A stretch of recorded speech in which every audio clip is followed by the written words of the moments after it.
Oh boy, a Polidice video. Lock and load, and check your ammo, people. This is gonna be quite a battle. Alright, let's begin. Whenever we talk about income and wealth inequality, many people on the right ask, why does it matter how much inequality there is? Why does it matter how rich some people are? Shouldn't it only matter how poor they are?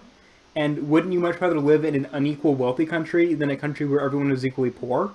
I would.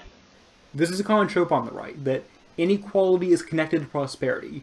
Cavemen were equally poor, the people in low I wouldn't say necessarily that. income countries are equally poor, so all of this income inequality is just a part of living in a prosperous, high-income country. There's nothing to support this. If we look at countries based on their Gini coefficient, we see there's no positive correlation between wealth and inequality. Inequality isn't what makes the country rich. The country being rich is what makes inequality. So your point is invalid. If anything, it seems to be the opposite, with high-income social democracies having a much more equal income distribution than the US. America's income inequality is much more in line with Russia, China, Venezuela, and Mexico than it is with Germany, Norway, and Japan. So the idea that we have to choose between a very unequal wealthy country and a more equal poor country is ridiculous. That's not exactly how it is. What you want to choose is freedom, basically. And if that means inequality, so be it. It's not really it's not a big deal. So why exactly is economic inequality a problem? One, it's inefficient from a utilitarian standpoint. There's a concept in economics called diminishing marginal utility, and that essentially means that the more of something you have, the less you benefit from having more of it. Yeah, and how does that make any sense? So if a CEO went from making $53 million a year to making $52 million a year, what difference does it make? What difference it makes is that the CEO, if I could fucking talk, has more money to invest in their business to grow, and not only make even more money for himself, but to create more jobs and more benefits for said employees with the jobs. I definitely call that a difference. They still make $52 million that year. But if you take that $1 million difference and split it between 20 low-income families, $50,000 each, then that could change their lives. Oh, good God, here we go again with the redistribution bull crap. Look, that isn't your money, okay? I shouldn't have to say this a billion times to statists, to socialists like this guy, but apparently I do, and no matter how many times I say it, it won't work. Look, it's not your money. You don't get to just take money and help people, alright? You don't. You can help people voluntarily, but not by force, which is what government does. And, giving people money doesn't just help them. Doesn't just automatically help them. What you need to do to help people is find a way for them to get them set up to make their own money. And not just receiving a handout. You know, give a man a fish, you feed him for a day. Teach a man to fish, you feed him for a lifetime. That saying couldn't be more true. It's the truth. Oh my God. This is why high-income countries with a more equal distribution of wealth than the US are happier, healthier, and have less crime. Because more resources are going to the people who need them, instead of being hoarded by the people who have more than they could ever need. Yeah, well, it's your right to hoard resources. They're your resources. Duh. And since you mentioned Norway at the top, let's check out Norway.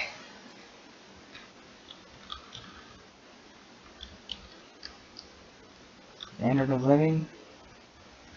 I could type.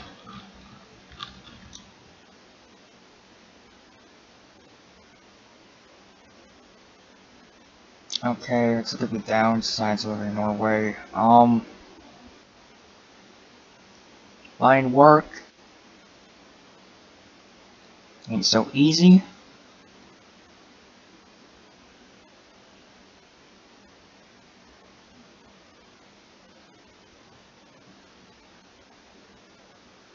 Okay.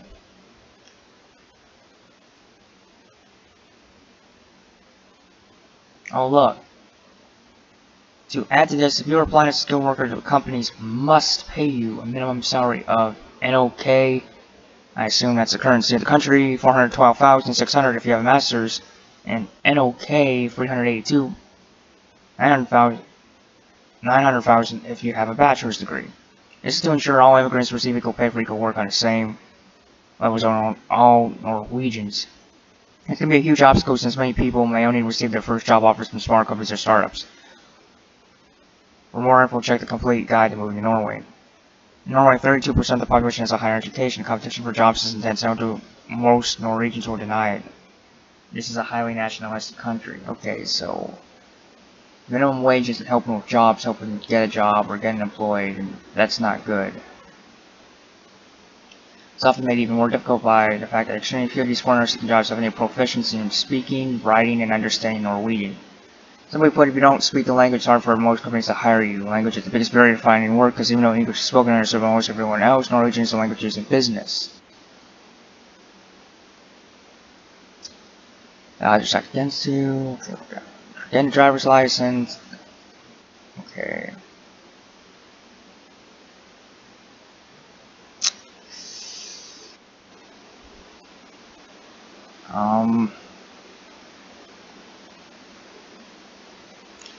Has a high-ass cost of living.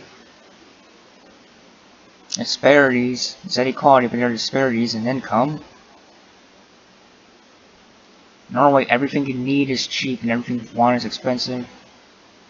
And US, everything you need is expensive and everything you want is cheap.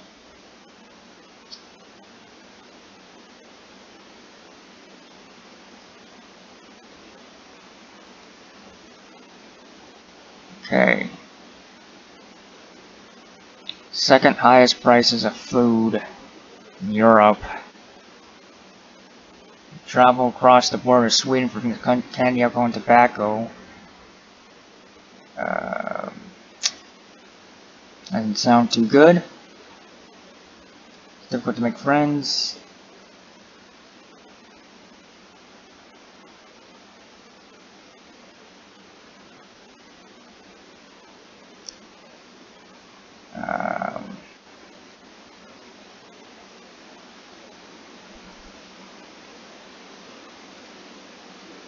Okay, it's hard to buy alcohol. That's in the USA.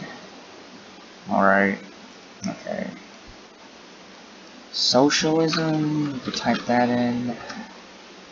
Yeah, fucking type.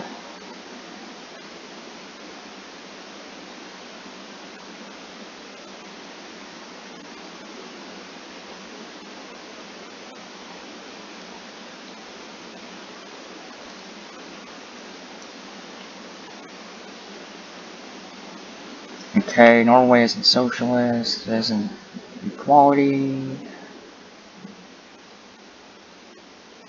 Okay. Number 2, pricing out. Making $30,000 a year in Mississippi is not the same as making $30,000 a year in New York or California. There are several Yeah, because they have different expenses of living.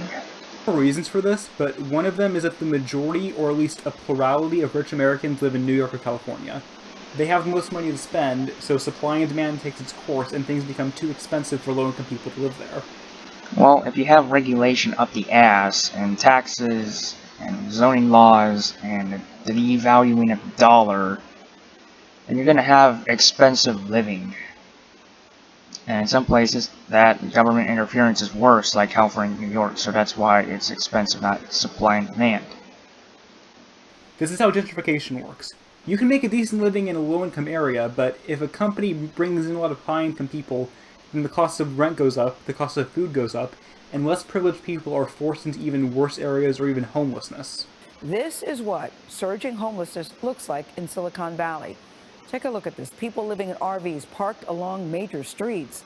Maria Villarreal shows us how the high cost of housing is fueling the crisis. English professor Ellen James Penny is the kind of teacher whose job goes far beyond simple classroom instruction. And I love it, and I love my students. They drive me nuts, but I love them. So this is SA1. But her campus at San Jose State University is located right in the middle of Silicon Valley, where tech giants like Google, Facebook, and Apple have helped drive housing prices to stratospheric highs. The housing takes up 3/4 of my monthly income. So to stay here and to teach, which is what I love, I have to live in the car. 3 nights a week, this is her routine. After her 4 classes end, James Penny, along with her husband and 2 dogs, sets up camp in a church parking lot near campus. Okay. Her 65-year-old husband, Jim, can't work because of a back injury. So when it comes time to grade papers, her office is this 2004 Volvo. Being homeless and trying to teach here is almost impossible. We are seeing people who are being forced either to move out of the area completely, fall into homelessness, or find some way to make life work for them. And 3, this degree of inequality is not sustainable.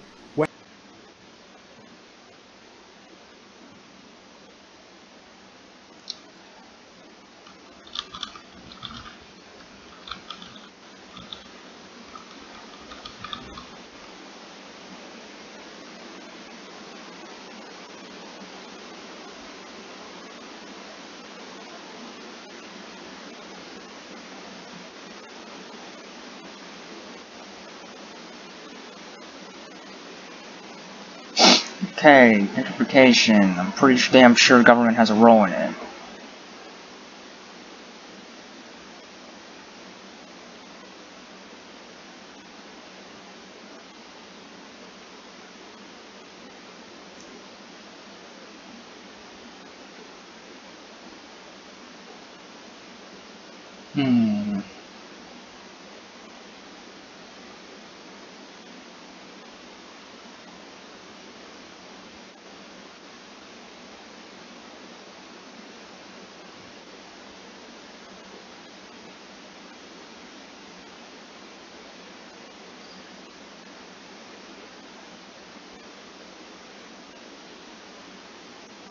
And you got political pressure for additional investments in local schools.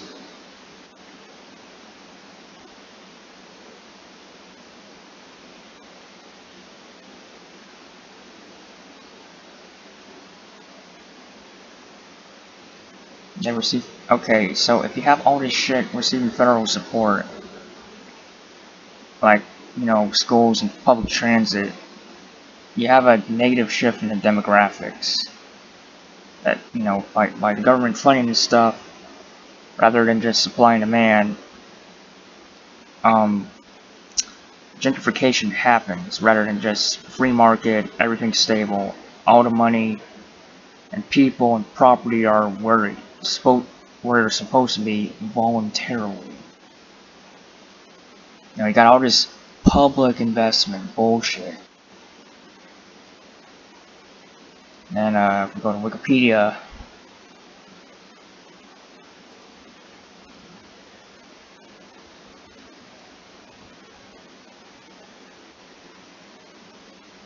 political, economic,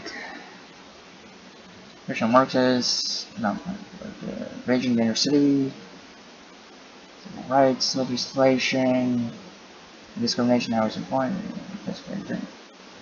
Okay, so you got the civil rights legislation and the anti-discrimination laws and housing employment. The little record doohickeys over here, so I gotta move the page to see what's under the record doohickey since I can't move the record doohickey.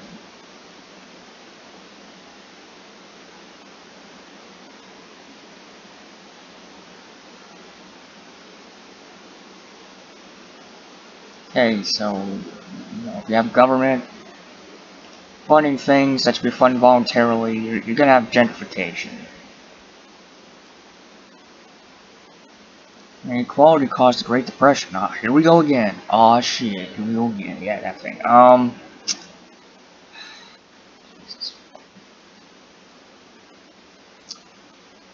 Great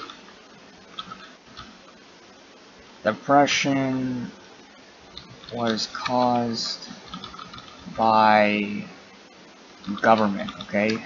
It's caused by government, not free market. Okay. The Federal Reserve's tight monetary policy caused the Great Depression. Aha. Okay. Okay, here's the myths about the Great Depression. Remember, they're myths, which means they're bullshit. The most widespread war in unfettered, unregulated capitalism in the 1920s led to the Great Depression. Some have similarly blamed capitalism for the current economic crisis, but like today, there was not a pure free market capitalism in the 1920s. The Federal Reserve, the Central Bank of the United States, was created in 1913. Not only did the Federal Reserve fail to prevent the Great Depression, but it's primarily responsible for its length and severity. The Federal Reserve controls the money supply and would never exist in a true free market economy. That's a big one. Boom and bust cycles, more Rothbard. Federal Reserve created an unstable boom, 1920s, but lowering interest rates.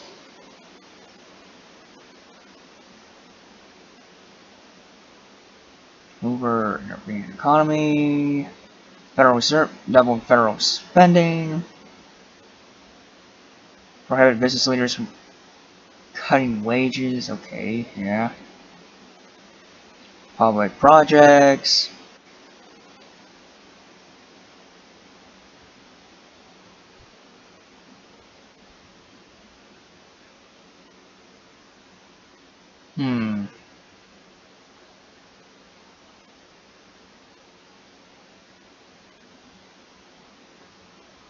Okay, Federal Reserve playing money. Federal Reserve, no deal. World War II, nope, okay. So the Federal Reserve did the Great Depression. The Federal Reserve is run by government, mainly. Okay, Federal Reserve. Federal Reserve. Okay, let's look at what this shit means. Is central banking system.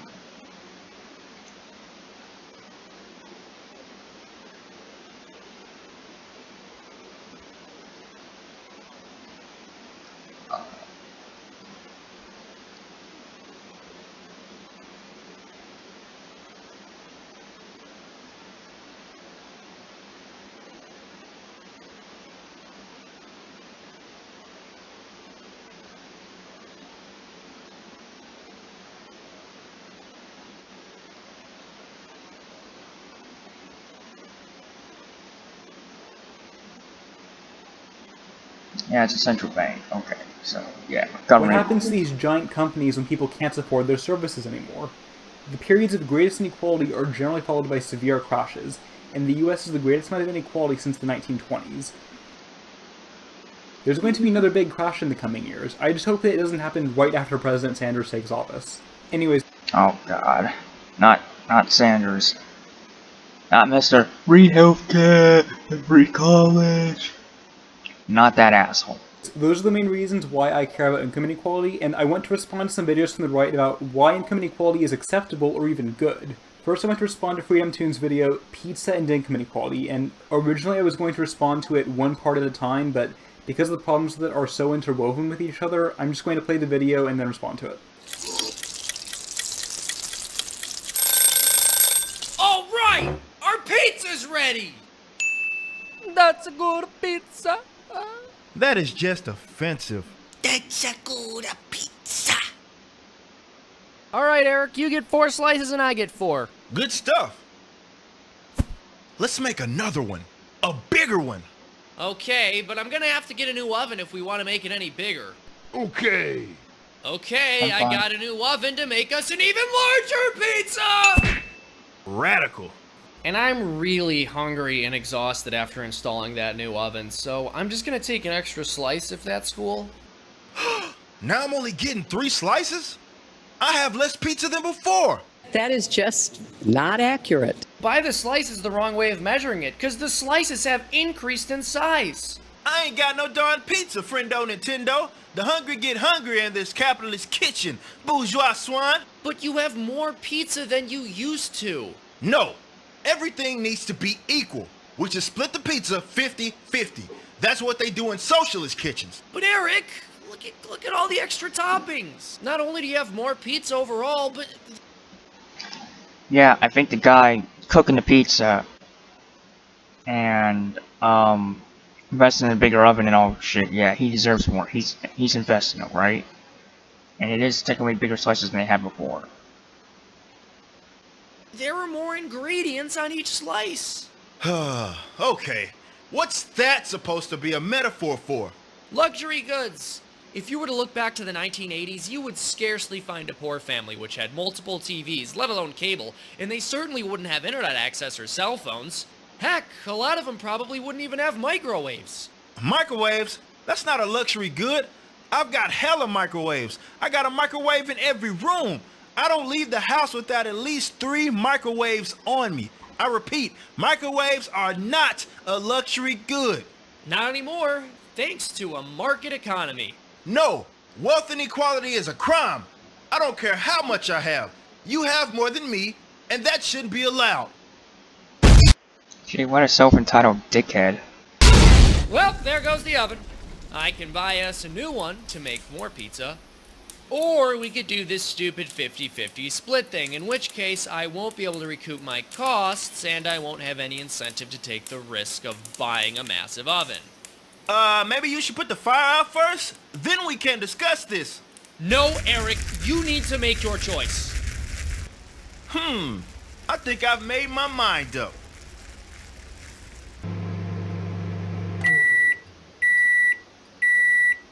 Here's your half.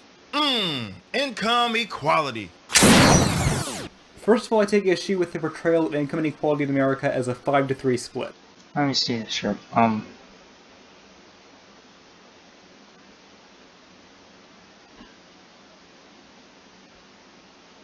But putting that aside and just going with the metaphor, Seamus gets 5 slices and Eric gets 3 slices, and Eric is upset that they're not splitting it exactly 50-50. Who is saying that everyone should make the exact same amount of money? What percentage of people think that a part-time McDonald's worker should make the exact same amount as a neurosurgeon? I'm sure that there are people who think that, but it's such a fringe opinion. When we talk about the outrageous amount of income and wealth inequality, we're talking about the sheer scale of it and how real wages have largely stagnated for most Americans while the wealthy keep getting wealthier. CEOs have gone from making 20 times as much as their average worker to making 361 times as much as their average worker. There is such a huge gap between everyone should make the exact same amount of money and, hey, maybe we shouldn't have a system that produces inequality comparable to Russia and Venezuela. The next problem I have with the video is that Seamus buys... Okay, look, the rich have the right to get richer. Everyone has the right to get richer. The rich have the right to get richer, the middle class have the right to get richer, and the poor have the right to get richer. The problem isn't the rich get richer. No, that's not the problem. The problem is the poor getting poorer, the middle class getting poorer. And that is due to government. Not, you know, oh, rich people are so greedy. Oh, and by the way, these rich people often by the government, which makes this mess in the first place. And even though you're not for, you know, the Trump man, or Republicans, or conservatives, or whatever, you're still for government, which is monopoly on violence, which causes bullshit. I'm sorry, but you're bullshit. I mean, really. buys the oven, installs the oven, bakes the pizza, and serves the pizza, while Eric sits there, does nothing, and demands half of the pizza. How about this? Seamus buys the oven and buys the pizza ingredients, and then Eric, you know, the worker, installs the oven, bakes the pizza, and serves the pizza. Oh, and Eric has to pay for gas on the way to and from work, and he has to buy his own uniform too. And of course the video insinuates that the bigger the pizza is, the more unequal the distribution will be, and if it's a more equal distribution, then the pizza will be tiny. But again, there's nothing to show this. More specifically, the video talks about TVs, the internet, cell phones, and microwaves, as if they don't have these things in Europe, Canada, and Japan. Since when did it say they didn't have those? When? But the argument that he's making is that these things that used to be luxury items are now affordable for most people, and he doesn't really explain how this is connected to income inequality, but there's a video from PragerU that does. But what about the growing gap between the rich, the 1%, and the rest of us, the 99% that one hears so much about? Isn't that a bad thing? Again, the answer is no. Here's why. In a free market economy, people become wealthy, making what the rich enjoy today into something almost everybody can enjoy tomorrow. The rich are the test buyers. Consider the cell phone.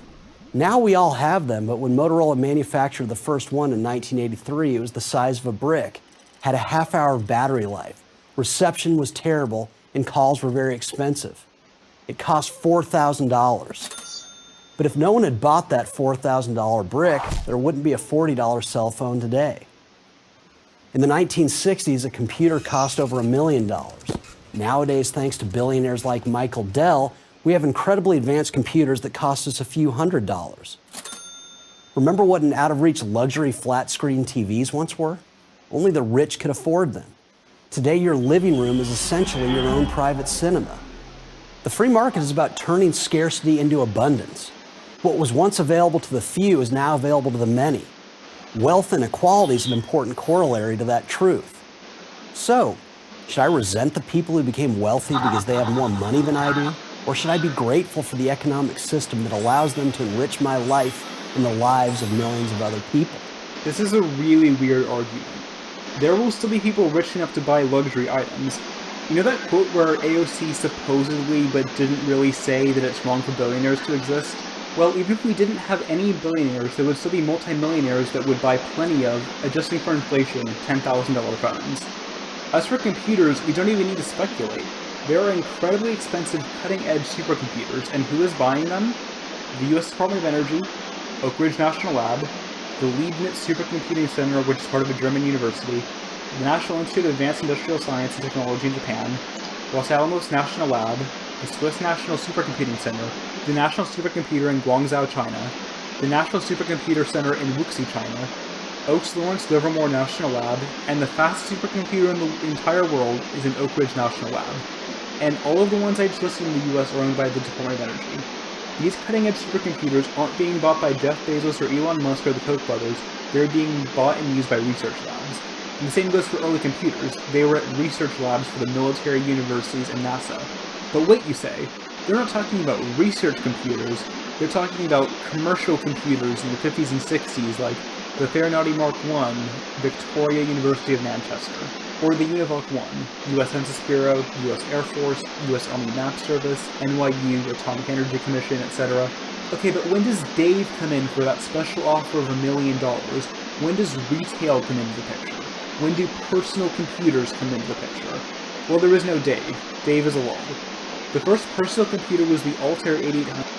Well, you have to create a market from, you know, the public government elite owning this big stuff to the free market civilians, average Joes owning the small versions, okay? You need to create a market for that. If big computers are out there, I don't think the government really wants them, or even dreams of having them, then they're not going to make it to the free market. You know, you gotta get some people on board to want these computers in a better form for the average Joe, and you gotta get some people on board to make it happen. If this is just, you know, fancy dancy government stuff, nobody's really gonna care. Which you could buy as a kit for $439 or have it assembled for $631. In today's money, that's about $2,000 to $3,000. This was followed up by the Apple I for about $3,000 in today's money. But these are upper middle class prices, and they were made in the 70s, so what is PragerU talking about? Well, over time, more and more people were able to get better and better computers. That's the point. They said that this is a computer in the 60s being sold for $1 million. Well, I found it. I found the computer that PragerU is talking about. It's the PDP-1, which costed $120,000, which is more than $1 million in today's money. By the way, very sneaky of them to imply that the inflation-adjusted price was the nominal price. I don't know if that was intentional or not, but it seems like they want you to adjust for inflation twice. Anyways, it was used by engineers, researchers, students, and hackers, and apparently this was especially popular at MIT, BBN, and government research labs. There is no Dave. This completely fails as a defense of modern American income and wealth inequality. No matter how much President Sanders or Supreme Leader AOC raise taxes, there will still be people rich enough to buy flat-screen TVs and other high-end technologies. By the way, The distribution of income and wealth. Higher taxes means less money to spend on what you want. More money to spend on what the government wants is less money for you to spend on what you want. It can't work any other way.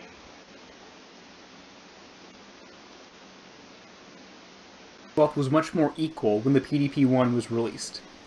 This is what's called a moat and Bailey fallacy.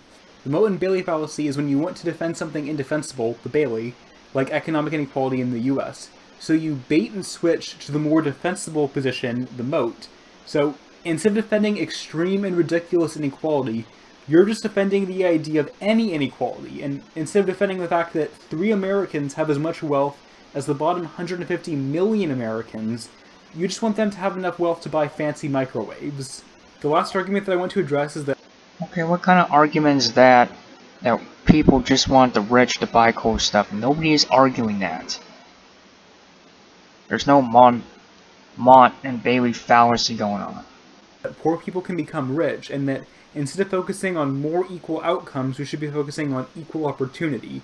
Except that economic inequality and unequal opportunity go hand in hand. You can't really separate them. The United States is one of the worst degrees of socioeconomic mobility in the developed world. There are some low-income people who make it big, sure, but these are the exceptions, not the rule. People who are born wealthy generally stay wealthy, and people who are born poor generally stay poor. And the picture's even worse for African Americans. Oh god.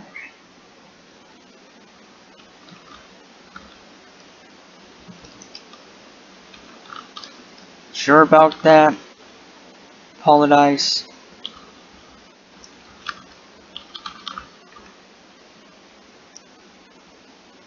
Okay. FEE. Go with this.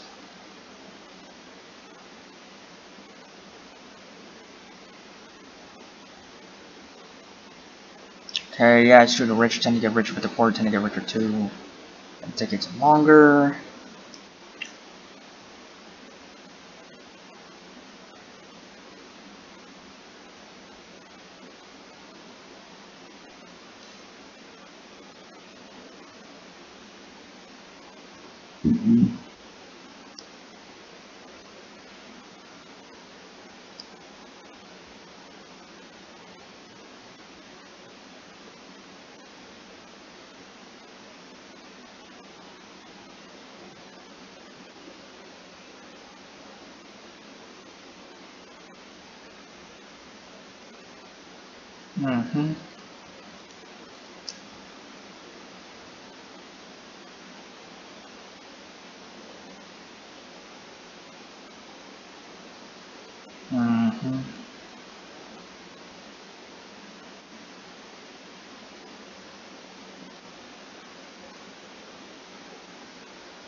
Okay, let's look.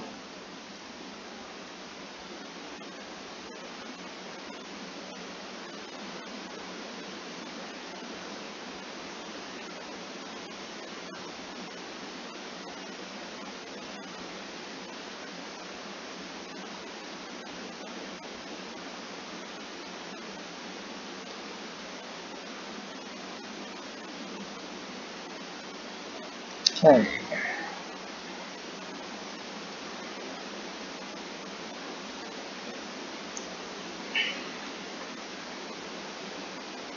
Okay.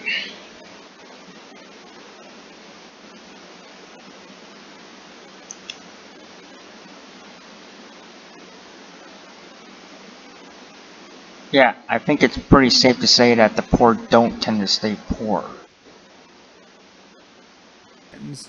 When conservatives say that they support equal opportunity, what they really mean is they support equality under the law. They don't actually support measures that would help the poor escape poverty. Somebody born in a rural Alabama community that lives in open sewage and has some of the worst schools in the nation doesn't have the same opportunity as somebody who's set to inherit $200 million and just so happened to get a job at their parents' company, or even the same opportunity as a suburbanite. This kind of inequality doesn't result from a fair society. There is no meritocracy, and we need to stop pretending that there is one.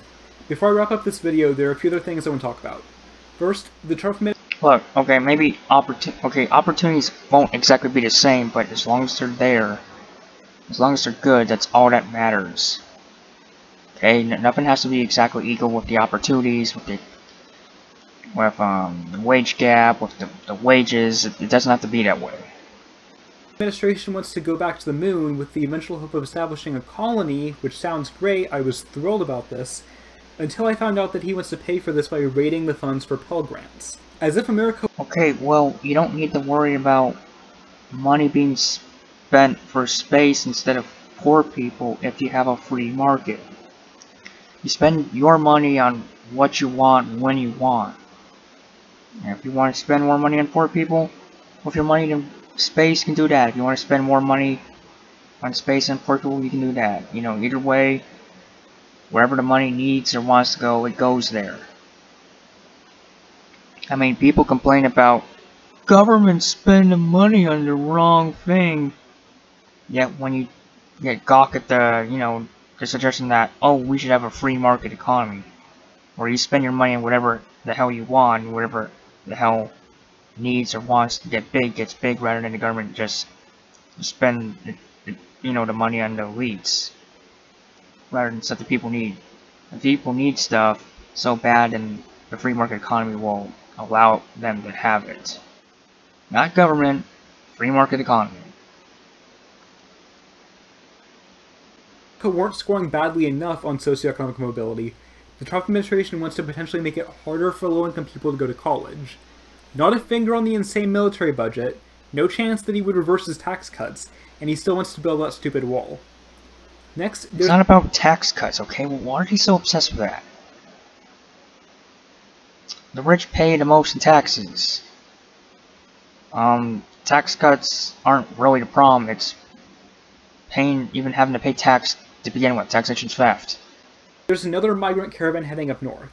I wish nothing but the best for these people. They're fleeing a dangerous country with a broken political system and a terrible civil rights record, and I really hope that they get the pharmaceutical drugs that they need from Canada, because their home country, or at least their government, is far more concerned about bombs, guns, and walls than it is with medicine.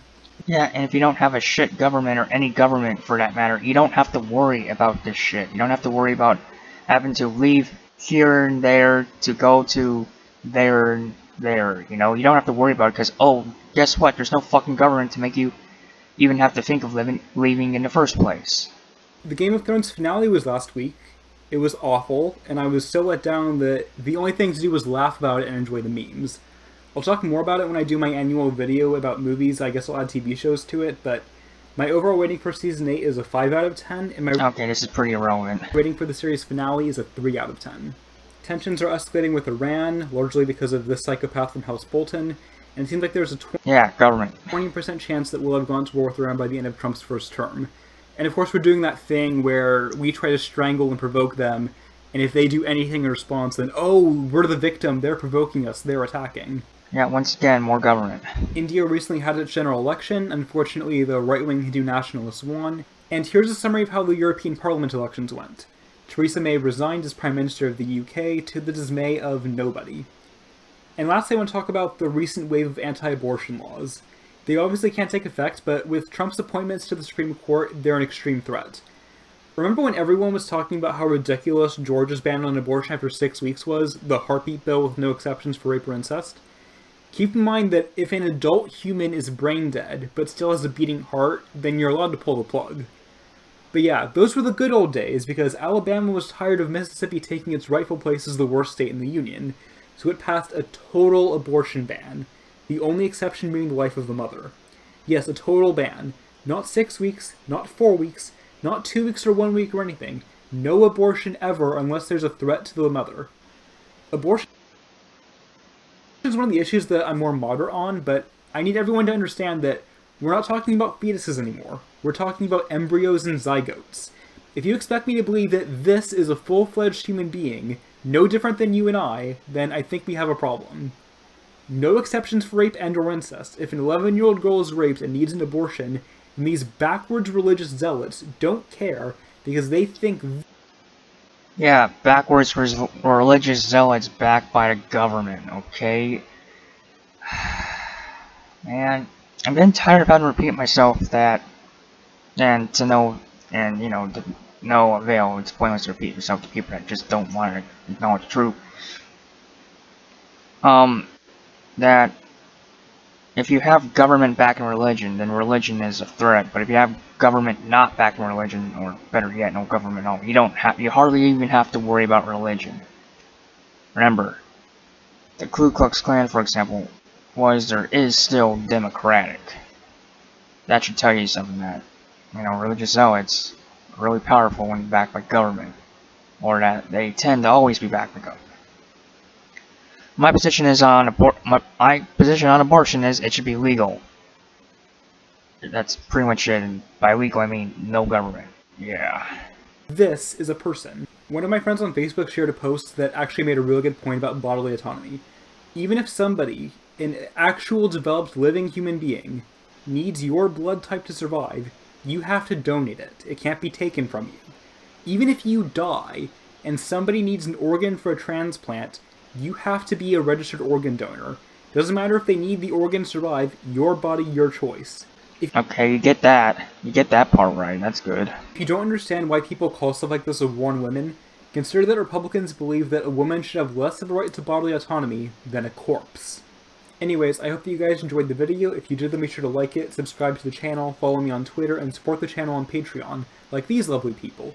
Especially Alexander Froderberg, Anime Titty Fan, Craig Allen Feist, Kufin Liu, Eugene Marinac, Gart Sportfly-esque, Hal, Industrial Robot, Leonard Matthewson, Malper2S, Manuel Hahn, Matthew Lentz, Mem Meherson. Oh god, it's a shit ton of people supporting this guy. Melissa BBC Boomer Futanari V, Mika Argyropoulos, Obama Forever, Sebas Navama, Susan Schindler-Laredo, Susie M, The Glasgow Tribune, William Heineman, and Yavin Arba. If you think that income inequality is a good thing, then why don't you just move to Venezuela? Wait, what the fuck was that last point? That makes no sense. Venezuela has elitism. It doesn't have voluntary inequality. It has elitism. Elitism inequality. So, oh my god, this guy is stupid. He's off the charts. Anyways, I've been at this video for like 42 minutes, going on to 43. I guess that's all I have to say. Hope it was worth it. Bye.